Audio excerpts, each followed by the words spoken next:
what's up guys? Welcome back to the channel, and today I want to talk about customizing your Haute42, however you say it. This video is going to be a little disjointed, so I'm going to take you through step by step the things that I've done, but some will be on the laptop, some will be here in person, so let's dive right in. So the first thing I would recommend doing is going to their support page and look in their Discord channel and look for artwork. So if you're into changing your artwork and all those things, you'll find the Photoshop, what PSD or PDF, whichever name it is, you'll find that file in the Discord. Once you download it, if you don't have Photoshop, which I do not, you can use the free program called GIMP, G-I-M-P. It works on Windows, Mac, and Linux, and you download that. When you import the file, you'll see the button cutouts, things like that. Do a YouTube video on how to make layers. I mean, it's not that complicated. Drag and drop, the different people you like, scale them how you want, and you'll end up some pretty cool things like this, right? So again, I like Tekken. Layers Lo Wulong is my favorite player. I know the Mishima family. I don't play really any of these characters, but they are the base of the stories. I have all of them there with Jin here. I should have put the moms, but again, you start running out of time. I have the Wing Chun persons. I love Wing Chun, but all those different things, you can have fun decorating and putting things on there. And when it comes to taking off the artwork, you would flip this over. All you have to do is unscrew the screws. They're super easy. As soon as you do that, so you'll let the little pins, these pins will fall out on this side. These will fall right out. And then when you lay it flat, you just pull the top off and lay the paperwork on, put it right back down, screw back in. It's so easy. You won't break anything. And what I would say also is when you put it, stand it up like this and line up the pieces together so it's not, crooked or jagged. And then just start screwing one in and go around, tighten it up, you're all set. Another thing I want to mention is when you print this paper out, it's not 8.5 by 11. I believe it's called A3 letter paper. It's like 11 by 17, some weird number. The page will be really big, and then you'll cut out the piece that you need and the buttons. I did mine at FedEx Kinko. The guy there was super helpful because whatever I sent to him was a little bit small. So it came out, I knew it was too tiny, and he went through and resized to the proper inches, and that worked out really well for me. I also did a thing where the commands I'm going to go through today, I put stickers on the back because there's so many different settings on this thing. You're going to forget and you're going to be Googling or taking a picture of the manual. So, and it does come with the input modes down here, but I added an extra one for Xbox One, which is the RB button or R1 button, whatever. So all those different things. So I'm going to flip this over here and I'm going to go to the next thing. So the next thing is button replacements. I haven't replaced any of the buttons on my pad here. I actually like these 3D printed buttons. They seem different than any button I've ever seen before. I love the kind of cloudy, smoky texture. I don't know what it is, but I did put the little grip tape. This is kind of a slippery grip tape. It's more of a texture than a grip tape on the ups, the down, the left, right. And then again, for Tekken, you only use these four. So here's your heat and your rage. And for Street Fighter, here's your highs, right? So I kind of put it where slippery, texture, slippery, and I can kind of slide my finger and feel where I'm at. I put one here just in case I don't touch the top button. And I'm starting to switch things up. I think I'm going to start playing where these four are here, and I might make these four my others because it's perfectly kind of ergonomic. You can kind of figure out how you want to do it, but again, we'll see how that comes along. But for button replacements, you can find them on Amazon. Aliexpress has the standard, 30 millimeter buttons, all those things. I do wish it came with different colors of these little buttons here, so I love to kind of switch these up. I'm happy with this one and the black because that's my PS or Xbox button, which activates the controller, and this is my start button, so that's really nice. But anyway, that's what I would do. So now I'm just going to show you, I'm using my laptop here, but I'm going to show you how I connect it to my PS5 and Xbox Series X because I haven't asked about this before. For me, I'm going to use the X input, so I hold back B or circle. And I'll have to do this every time, every member, so only do it the first time you use it. I plug it in. You'll see it boot up the splash screen there. And give it a second. And boom, you can see it says X input. And I'm all set. All the buttons and things are working. I'll put this back here. Now, when I unplug it, when I go and play the Xbox, and I'm using the Brooks adapter, my PS5. So I unplug this guy. Now, you would think I would take the May Flash and plug it here, right? I don't. What I do is I take this adapter, plug it into the side of here. And then for me, in the web configurator, I set mine to be R1, right? So that's there. So I'm going to our RB or R1, PlayStation, Xbox, same difference. So I'm going to hold this down here. I'm going to plug it in. It boots up.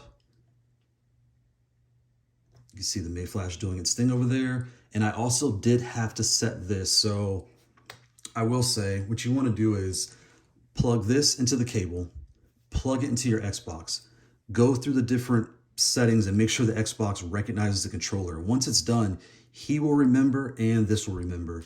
And now you can see it says Xbox One up top instead of X input. All right. So I put that back. Then I just take this, unplug it, and that's all I gotta do. Now I'm playing like a regular controller without the adapter or anything else plugged in when I'm on the Xbox Series X. Okay, and I wanted to add one more point about this Mayflash adapter. So when you plug this into your Xbox, there's only one button on here you can see. It's right here on the side. So you click that. When you plug it in and it'll be flashing or solid. I don't remember if it's blue, green, or purple, but take your controller, plug it in, take this, plug into the Xbox, and see if it recognizes the buttons. You know, press the PS button or the Xbox button, press start, see if any of those buttons work. If they do not, hold this button on the side, and the instructions tell you, I believe it's 3 seconds or something weird like that, and it'll cycle to the next color. You'll see it flashing here from one color to like blue to green. Unplug it or try it, see if it works. If it doesn't work, unplug it, plug it back in, and see if that works. If it doesn't work, hold it down and go to the next color. And there's only, I remember there's 3 colors. So you're gonna cycle through blue, green, purple, or however order it's in until you find the color that works on your Xbox. And then once you get that done, unplug it, plug it in, you know, the controller's plugged, it should work every time. Then you could take this and plug this into the side of the controller and no longer have to use this to connect to the wire. And kind of a side note, if you want to leave it in Xbox mode, if you're someone that has both consoles or you have like a Series S for your kids in one room and this in the other, you can leave it on Xbox mode. The Brooks adapter for the PS5 will convert it. Personally, I just do it just because of habit. I don't know, but yep. So the next thing I want to talk about is changing your custom splash screen, or boot screen, whatever you want to call it. This is the easiest thing to do, and one of the first things I did after I updated the firmware. And I'll go into the web configurator and show you the different screens, and we'll come back to that, but just showing you what I've done. So to do that, I'm going to plug this into my laptop to kind of give you a clue what it looks like.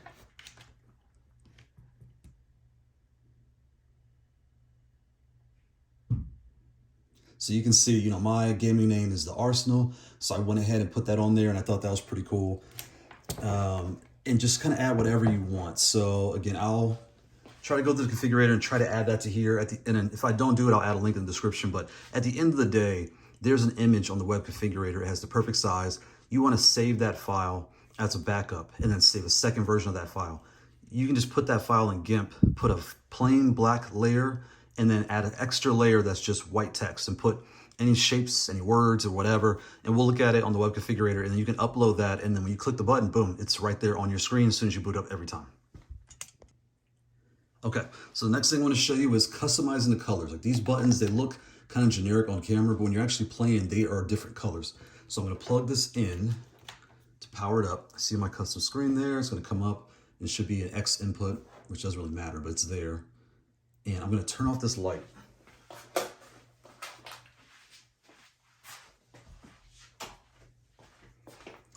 All right, so now you can see, I believe when you first get it, it comes in, you know, rotating mode, where it just pans through all the different colors and it rotates through all of them.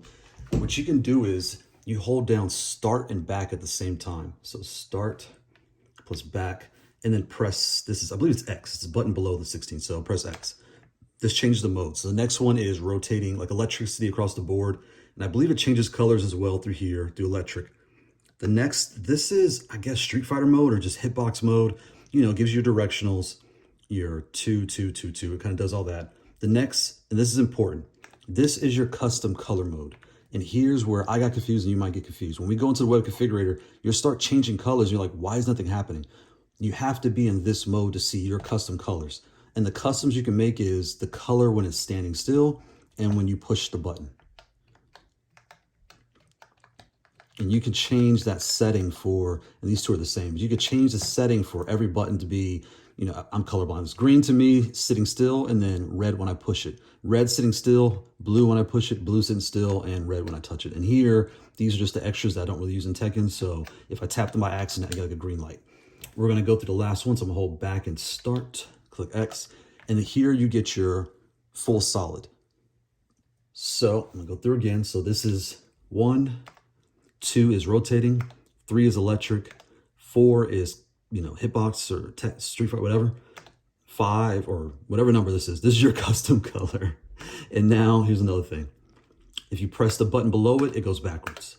So you can go forwards through rotation, backwards through rotation. The next thing we have here is when I'm in the solid color mode, the button next to it, if I press that, that changes the colors.